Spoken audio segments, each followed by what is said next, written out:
feel that confident. Pretend. Or faking it, bro. We watched, I think it was last month, we watched a documentary from this channel. It was about DJ Mapori. It's a very, very interesting. Is my volume up? I just want to make sure my volume is up. All right, babe. It Yeah. until we make it. I mean, why not? Fake it till you make it. You know, I'm wondering, is faking it until you make it, is it a bad thing though? That's one of my questions that crosses my mind, because sometimes you feel like it's a good thing because it's can fall under things about manifestation, and the law of attraction can be good for that. But is it also a good thing though? Fake it till you make it. Classic, right? We've all heard it a million times, maybe even used it to pump ourselves up. But True. How far can we really take this confidence thing? Do we claim we can do stuff we've never tried in our life? And more importantly, can we actually pull it off? Think about it for a second. Does pretending to have it all together really take us anywhere? Or are we just fooling ourselves? Worse. But it depends what are you faking it in. In terms of lifestyle, it can be under. I mean, if you're faking your lifestyle, you're not actually hurting anyone, right? So it's just that I think like it could be detrimental to your mental health, because you're setting yourself a standard that you're trying to keep up to for people who don't even care. It could be that. That's the negative part about faking it until you make it, I guess. Yet, are we the ones in terms of coming to the terms of lifestyle? I don't know how you can fake hard work. I guess being fooled? There's no benefits of faking hard work or faking putting in the work or studying. There's no benefit of that, because you're just gonna fail. The only benefit where fake it till you make it, that where it actually works, is only when you're faking your lifestyle. Slick con artists pretending to be something they're not. Half a million in about 7 minutes or so. Okay. Forex. This is bullshit. The Forex shit is bullshit. Fake it till you make it when it comes to Forex is bullshit. It's a scam. You should go to jail for that. Forex, keep money, take Gucci, take Versace. The biggest lie that gurus tell is that they're a guru in the first damn place. That's a fact. I was just saying that the house was fake, and everyone knew that the house was fake. Most of your gurus who are lying to you are not even gurus, and they're trying to sell the fact that they're a guru by showcasing this lifestyle of ownership when it's rented. The problem right now is so many of you are faking it in public. Too many of you are saying, I am this, and nobody believes you. Take a look at social media, for instance. It's overflowing with the so-called rich kids, or more accurately, kids pretending to be super wealthy. Type in rich kids of Instagram and you're swamped with a sea of them. Drop shipping gurus, forex traders, real estate investors, stock market wizards. Their idol, Jordan Belfort. Their feeds, a never-ending display of private jets, luxury cars, and champagne wishes. Down here, it's more of a Golf 7 thing. Owning a gold-plated Verpa gives you the status of a footballer or a rapper. But what are these self-styled financial geniuses really selling? Are they all fake? I don't know. How about you tell me? You don't actually look like a millionaire. Are you a millionaire? I'm a millionaire under construction. You're a millionaire? Yeah. What the fuck? Ricky. I'm under a millionaire under construction. What is that even supposed to mean, bro? What kind of BS answer is that, bro? I don't even know that interview. That was DJ Coach. I guess he was being called out on a radio station. What radio station is that? I don't know. How about you tell me? You don't. Bro, Radio 2000, bro. This lady, bro, she got balls, bro. He called him out just like that. Bro, you don't even look like a millionaire, damn. Actually look like a millionaire. Are you a millionaire? I'm a millionaire under construction. You're a millionaire? Yeah. Okay, Ricky. Yeah. If you're a millionaire, why sell a course? Yeah. Okay. That's one biggest problem that I have with Forex people. If you're doing Forex, I don't have a problem with you faking your life. I mean, not faking your life, you showing off your lifestyle. As long you're not selling anything. As long you're not selling lifestyle, you're not selling like a Forex book or like fake what is it?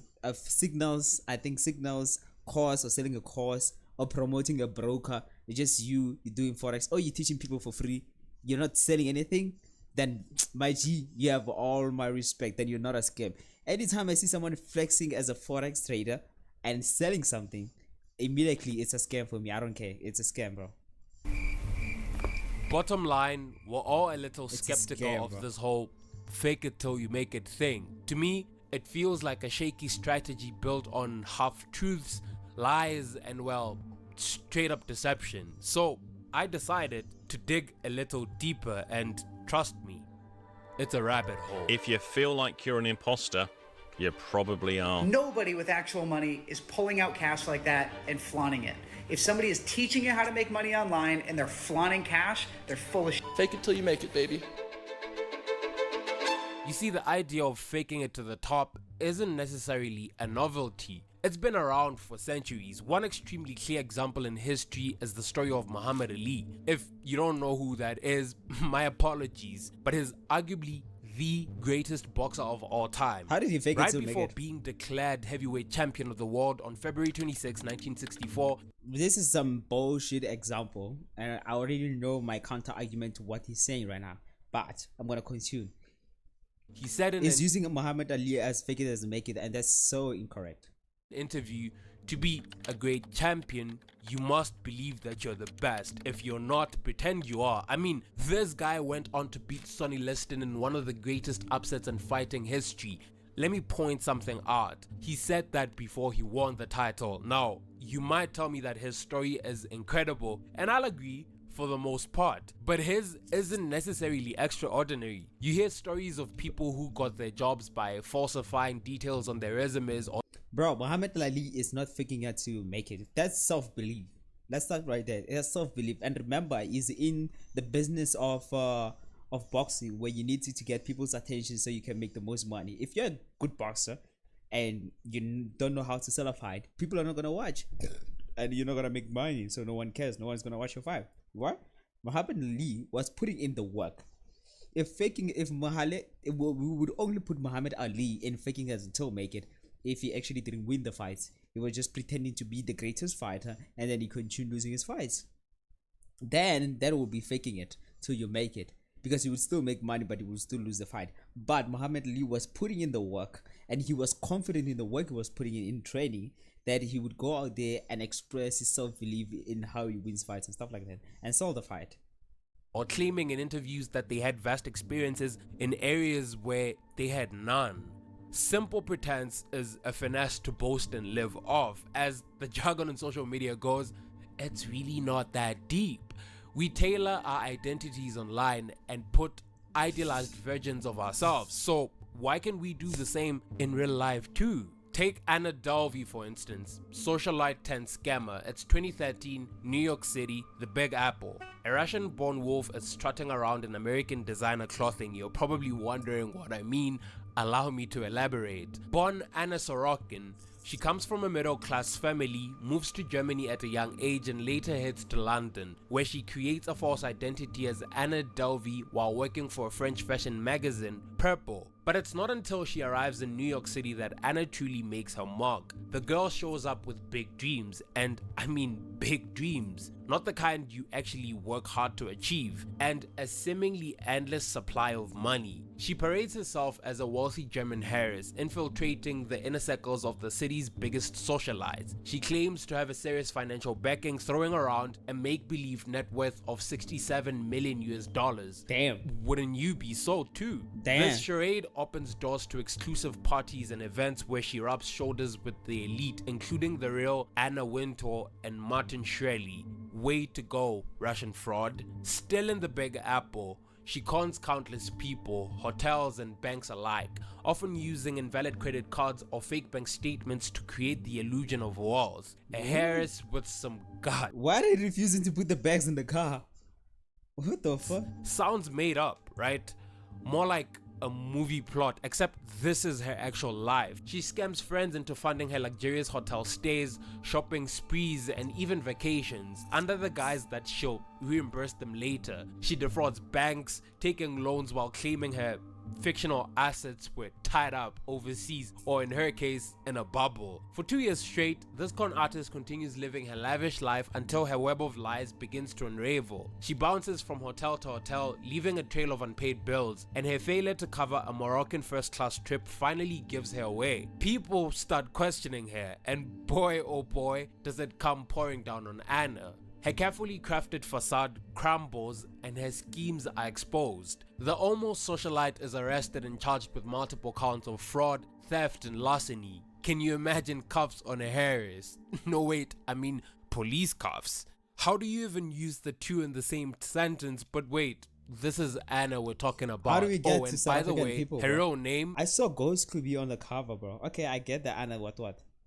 Faking it till you make it in the music industry. I don't care. The law of attraction. All right, bruh. The financial gurus. I thought they were gonna talk about Ghost Hlubi. That's what I saw in the title. I saw Ghost Hlubi. You know, because immediately when I saw Ghost Hlubi on the thumbnail, I thought they're gonna get into the thing of Sima exposing him and shit like this. I mean, you know, Is revealed to be Anna Sorokin. I don't think. Let me quiet. Let me gather my No thoughts trust around fund, Ghost Hlubi. no millions, nothing. Her extravagant lifestyle was funded purely by lies and Alright, let's see what this. Now, when it comes to the music industry, fake it till you make it might as well be stamped on every aspiring artist's forehead.